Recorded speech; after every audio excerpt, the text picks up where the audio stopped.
Welcome back. Fans' Choice Game of the Week voting experienced a late surge of UP power. Rudyard Cedarville girls basketball won the honor with about 54% of the vote, so the Trojans and Bulldogs lead off this segment of the show and get a little extra time.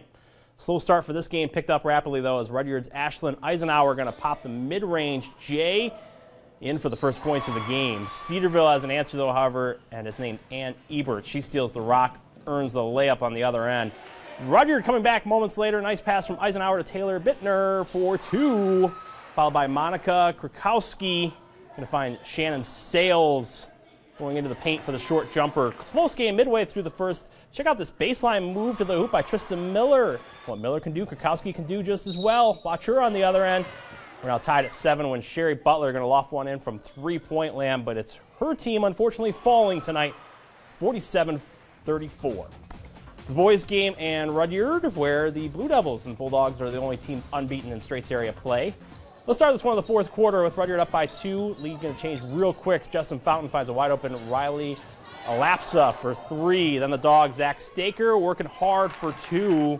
Zoo's Terrence Fuller going to battle underneath the hoop and get some points here later. Moments later, Fountain deciding to take it on his own. Going to get the floater to fall in the lane real pretty.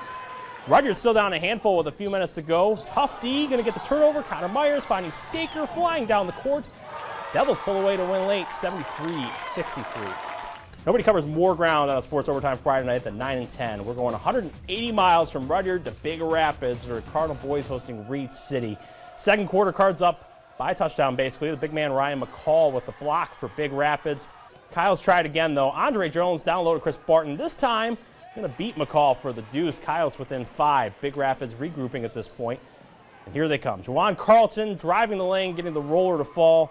And they are off and running. More from Big Rapids. Dimitri Martin dishing it to Jeffrey Davenport. Off the window. Everyone getting involved tonight too. Jamison Green finding Davenport for a bucket, but Reed City wins a tight one late by 1 point. Same schools earlier in the evening. Lady Coyotes hoping to win their first game of the season. First quarter, Lady Cards. Kylie Hunt taking a coast-to-coast for the lay-in and the lead. This time Hunt playing distributor, handing off to Reba Bowen, and she's going to put it off the window. Backboard is your friend. Reed City answering back with a jumper of their own. Hannah Price just inside the three-point line. Hunt for Big Rapids, though, kicking it to Eliza Hengensbach. Long jumper.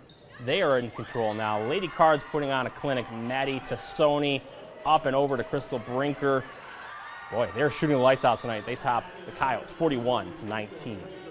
Those who stay will see champions. Eric Lloyd has highlights from the Class D defending champs. Yeah, the Mount Pleasant Sacred Heart girls are in a race to the top in the Mid-State Activities Conference. Their only loss is to one-loss Carson City Crystal Eagles, and that was only by 1 point. So this race is going to be tight to the finish as long as the Irish don't stumble along the way. And tonight they've got the Ashley Bears. The Irish decked out in pink in support of breast cancer awareness for the next 2 weeks, and Riley Terwilligers in support of her own team. Gee willikers, Terwilliger.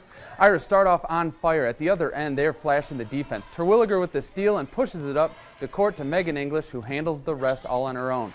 The Irish team is loaded on offense and defense. Super junior Avery Gamble with a mega swat on defense.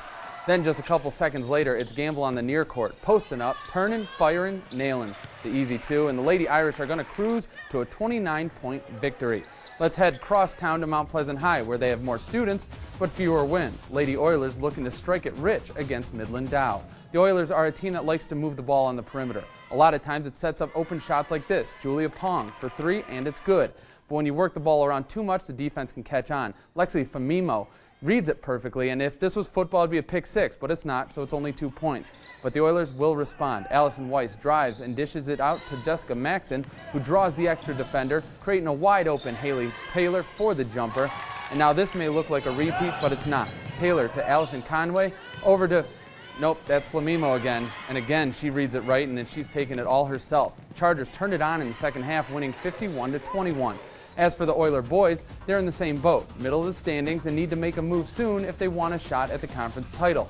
Now this was a slow start. Picking it up in the second quarter, Midland's Campbell Bortle for the wide open 2, and that only brings the score to 8-10 Chargers.